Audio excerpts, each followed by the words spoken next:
Hello friends, good morning to all of you. कैसे हैं आप लोग? चलिए, आज हम इस बात पे चर्चा करते हैं कि आपका जो फाइनल रिज़ल्ट है या आपकी जो आंसर की है, वो कब रिलीज़ हो रही है, ठीक है? तो जैसा कि आपको पता है कि मैं जो भी चीज़ें बताता हूँ, एग्ज़ाम्पल ले करके प्रीवियस ईयर को ठीक-ठाक से एनालाइज़ करने के बाद ही वो चीज़ों को लाता हूँ, ठीक है? और कट ऑफ की वीडियो मैंने डाल रखी है, डिस्क्रिप्शन में लिंक दिया हुआ है, अगर आपको देखना है देख लीजिए। कट ऑफ मैंने स्टार्टिंग में ही कंफर्म कर दी थी, जब किसी यूट्यूबर ने नहीं एक्सपोज किया था, ठीक है? और अब घुमा फिरा के बातें कहीं न कहीं वहीं पे लाई कर रही हैं, ठीक है? तो रीज़न भी मैंने ठीक-ठाक बताया था, खैर मैंने तो सिर्फ़ जनरल का बताया था। तो उसके बेस से मैंने चीज़ें बताई थी और मैं आगे भी कोशिश करूँगा कि जो भी छूटा हुआ है मैं उसको एससी, ओबीसी या और भी जो हैं, मैं सबका क्लियर कर दूँ, ठीक है? तो कल मैं वीडियो डालूँगा एक, तो अगर आप लोगों ने चैनल सब्सक्राइब नहीं किया तो कर लीजिए, जिससे कि आपको सारी चीज़ें फैक्ट्स पता चले, ठीक है? तो चलिए हम लोग आज बात करने वाले हैं कि इसकी आंसर की कब आएगी फाइनल और रिज़ल्ट कब तक आने की उम्मीद है। तो सबसे पहले मैं आपको ये बता दूँ कि अगर अभी आप किसी भी यूट्यूब पे ये सोच रहे हैं या देख रहे हैं कि वो जैसे बता दिया कि आंसर की आ गई, तो मैं सबसे पहले बता दूँ 7 जनवरी के पहले तो आंसर की नहीं आनी। नंबर 1 बात देख लीजिए, मैं ये साफ-साफ कह रहा हूँ कि 7 जन मैं प्रूफ़ जैसे आपको पता है मैं बिना प्रूफ़ के कोई बात नहीं कहता हूँ। आपको प्रूफ़ दिखाऊँगा, आप उसके बाद मानें या ना मानें, ठीक है? वो आपकी मर्ज़ी है। प्रूफ़ दिखाता हूँ, अपना व्यू मैंने क्यों दिया ये बताता हूँ, उसके बाद चीज़ें कन्फर्म करता हूँ, ठीक है?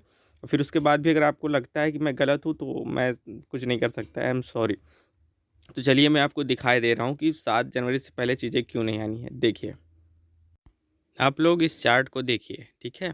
इस चार्ट को देखिए और ये एनालाइज़ करने की कोशिश करिए आप खुद ही कि क्या क्या ये इस बार का चार्ट है? क्या ये इस बार का चार्ट है? जो आरओ वाले स्टूडेंट थे, क्या उनका एग्ज़ाम 10-12 को हुआ? ठीक है? एआरओ वालों का 16, 14, 18, 20 को हुआ, तो आपको ये पता चलता है कि ये आपका ही चार्ट है, ठीक है? तो इसके अकॉर्डिंग हम लोग चले तो सबसे लास्ट में आप लोग देख लीजिए, जो रिव्यू ऑफिसर आरओ उर्दू का एग्ज़ाम है, समीक्षा अधिकारी 7 जनवरी 2022 को है। तो सबसे फैक्ट्स बात ये है, इसमें से ये निकल के आती है कि आपकी आंसर की बिना सारे एग्ज़ाम हुए तो नहीं ही आनी। ये तो बिल्कुल 100% सत्य बात है और कोई भी स्टूडेंट्स अगर थोड़ा-सा भी दिमाग यूज़ करता है, तो वो ये आँख बंद करके कह सकता है कि हाँ, 7 जनवरी तक तो आंसर की आप लोग की नहीं ही आनी है, ठीक है? तो अब बात फँसती है कि आएगी कब? तो जैसे 7 जनवरी तक तो एग्ज़ाम है, तो आप अभी से ये मत वरी होइए कि जैसे कोई कह दिया कि हाँ, कल निकल आई या हम आंसर की बता रहे हैं, तो ऐसा कुछ नहीं है। ऑफ़िशियल आंसर की 7 तारीख से पहले नहीं आएगी। कोई भी यूट्यूबर्स कन्फर्म चीज़ें नहीं बता सकता। क्यों? क्योंकि देखिए अब जैसे कोई कहता है कि चलो हम आंसर की बता रहे हैं। अभी मैंने एक देख रहा था इसे सफ़रिंग करते हुए मुझे ये पता चला कि अब वो करवा रहा है, आंसर करवा रहा है 20 तारीख का। पता चला कि वो पेपर 20 का है ही नहीं है। बस क्वेश्चन करवाए जा रहे हैं। ऑनलाइन एग्ज़ाम था फिर भी वो पूरे 200 क्वेश्चन करवा दिए। तो कहीं न कहीं ये बस एक मिसगाइड है। आप लोग इन सब बातों पे मत फँसिए क्योंकि जिसका मान लीजिए मेरा एग्ज़ाम था, तो मुझे पता चल गया कि हाँ 10 तारीख के क्वेश्चंस नहीं है ये, ठीक है? और आपका नहीं था तो आपको लगता है कि हाँ ऐसे क्वेश्चन आए होंगे, जबकि ऐसा कुछ नहीं है। 1-2 क्वेश्चन, 4 क्वेश्चन भले किसी को याद रहे, पूरे में पूरे क्वेश्चन किसी को नहीं याद रहते, ठीक है? तो आप इसमें अभी वरी मत होइए। आप परेशान मत होइए, कुछ दिन की बातें हैं, सब कंफर्म हो जाएगी, ठीक है? तो 7 जनवरी तक तो नहीं आनी और ये एक रूल होता है कि 10 दिन से पहले, ठीक है? जैसे 7 को पेपर ख़त्म होगा, तो 10 बोले तो 17 तारीख, मतलब आपकी आंसर की एग्ज़ाम ख़त्म होने के 10 दिन पहले आती है, ठीक? तो 10 दिन पहले मतलब 7 को एग्ज़ाम ख़त्म होगा, 10 दिन मान लीजिए 17 तारीख हो गई, तो आप ये समझ लीजिए कि 15 जनवरी से लेकर के 20 जनवरी के बीच में कितनी 15 जनवरी से लेके 20 जनवरी के बीच में आपकी आंसर की आ जाएगी, ठीक है? आपकी आंसर की आ जाएगी। आंसर की आने के बाद क्या होगा कि 10 दिन मान लीजिए 10 दिन आपका वो टाइम रहेगा कि उसमें जो भी होगा रेज़ करेंगे आप लोग ऑब्जेक्शन जो क्वेश्चंस गलत होंगे जिसको और कोई प्रॉब्लम होगी, वो उसका टाइम रहेगा 10 दिन। तो मान लीजिए पूरी जनवरी में यही प्रोसेस चलेगा, ठीक है? पूरी जनवरी के बाद क्या होगा कि फिर 10 दिन बाद वो लोग फाइनल आंसर की देंगे, मतलब 10 फरवरी फाइनल आंसर की हो जाएगी। 10 फरवरी फाइनल आंसर की देने के बाद फिर क्या होगा, लगभग पूरा फरवरी आपका चला जाएगा। ठीक, तो मार्च में भी नहीं निकला। मान के चलिए कि ये जो आपका निकलने की उम्मीद है, वो अप्रैल तक निकलेगी, ठीक है? और अप्रैल बहुत अच्छा टाइम है, मतलब जिस हिसाब से इलाहाबाद हाई कोर्ट ने टाइम से पेपर लिया, टाइम से अगर आंसर की निकालता है 10 दिन के अंदर, तो वो कहीं न कहीं अप्रैल के फर्स्ट वीक में वो फाइनल रिज़ल्ट जारी कर देगा, ठीक है? और इसमें वक़्त नहीं लगेगा, क्यों? क्योंकि देखिए ऑनलाइन एग्ज़ाम था, टाइपिंग भी हो गई है, सब कुछ क्लियर है, तो इसमें ज़्यादा वक़्त नहीं लेते हुए वो लोग चीज़ों को बड़े आसानी से कर पाएँगे। क्योंकि देखिए इसमें इवैल्यूएशन में भी ज़्यादा वक़्त नहीं लगता है, ऑनलाइन रहता है, सारी चीज़ें वहीं सेव हो जाती हैं डाटा, और कंप्राइज़ बेस से ही आपकी आंसर की निकल आती है। और वो बस यही टाइम लगेगा कि आपका जो क्वेश्चन रेज़ टाइमिंग है, उसको थोड़ा ध्यान देंगे वो लोग कि कितना समय देते हैं, उसी में से आपका रिज़ल्ट लेट होगा।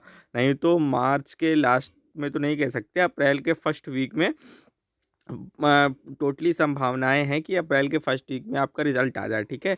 और ये 2 महीने ज़्यादा टाइम नहीं होते हैं, आपको अभी लगता है द जनवरी, फरवरी, बस 2 ही महीने हैं, मार्च में तो सब होगा, अप्रैल में आपका निकल सकता है, ठीक है? तो अप्रैल में एग्ज़ाम का जो फाइनल रिज़ल्ट है वो आने की पूरी उम्मीद है, और सारे क्राइटेरिया यही कह रहे हैं। पिछली बार की तरह देखें अगर, तो चीज़ें कहीं न कहीं हम लोग एक्सेप्ट नहीं कर सकते। क्यों? क्योंकि देखिए पिछली बार जो था उसमें क्या हुआ था कि रिज़ल्ट तो उसका जल्दी आ गया था रिटन का, इसी जैसे मैं बता रहा हूँ जिस प्रोसेस से, लेकिन उसकी टाइपिंग की डेट बाद में आई थी, तो उसमें और काफ़ी वक्त लगा था। और फिर उसमें एक प्रॉब्लम और ये हुई थी कि कोरोना भी उस टाइम में आ गया था। तो हाँ, और एक बात यहाँ ध्यान देने लायक है कि अगर कहीं आता है ओमिक्रॉन जो चल रहा है इतनी समय, अगर ये आता है तो फिर शायद कहीं ना कहीं आपका वो लेट हो, ठीक है? बाकी इससे ज़्यादा कोई इफेक्ट नहीं पड़ने वाला है, क्योंकि देखिए चीज़ें जो होनी थी वो हो गई हैं। और अब अगर और कोई आगे हिंड्रेंस नहीं आती है, तो अब चीज़ें सब ठीक-ठाक होंगी और टाइम से होंगी, ठीक है?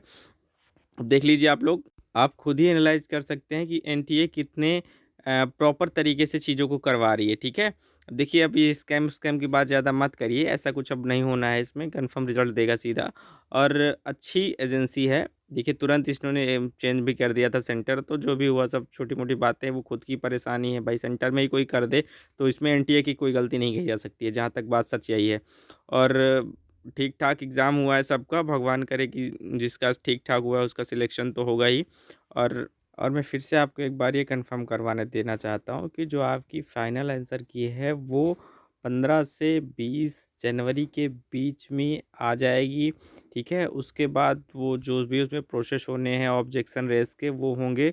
उसके बाद सेकंड फ़ाइनल जो है वो आपकी फर्स्ट वीक ऑफ फ़रवरी कह लीजिए, इसमें आ जाएगी, ठीक है? उसके बाद क्या होगा, तो फाइनल रिज़ल्ट है वो कहीं न कहीं अप्रैल के फर्स्ट वीक में आ जाएगा।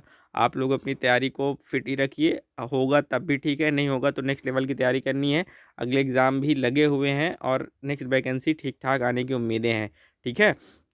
तो मैं जल्दी ही नेक्स्ट वैकेंसी के बारे में जो आने वाली है इसकी सूचना दूँगा आप लोग को, क्योंकि बातें चल रही थी कहीं न कहीं न्यूज़पेपर से मुझे पता चला, तो मैं जल्दी कोशिश करूँगा उसके बारे में भी आपको सूचनाएँ दूँ। और जिन लोगों की टाइपिंग थोड़ा वीक थी, तो वो लोग ये कोशिश करें कि वो अपनी टाइपिंग और स्टडी कंटिन्यू रखें। चीज़ें आगे भी आएँगी इसी तरीके से, तो जिन लोग का पहले तो होगा ठीक है, नहीं होता तो आप लोग निराश मत हों, आगे लेवल की तैयारी करते रहें और आगे सब कुछ ठीक होगा। टाइपिंग जिनकी प्रॉब्लम्स थी कि हाँ सर 70% हुआ, 80% हुआ, वो लोग भी अपनी तैयारी फिट रख लें।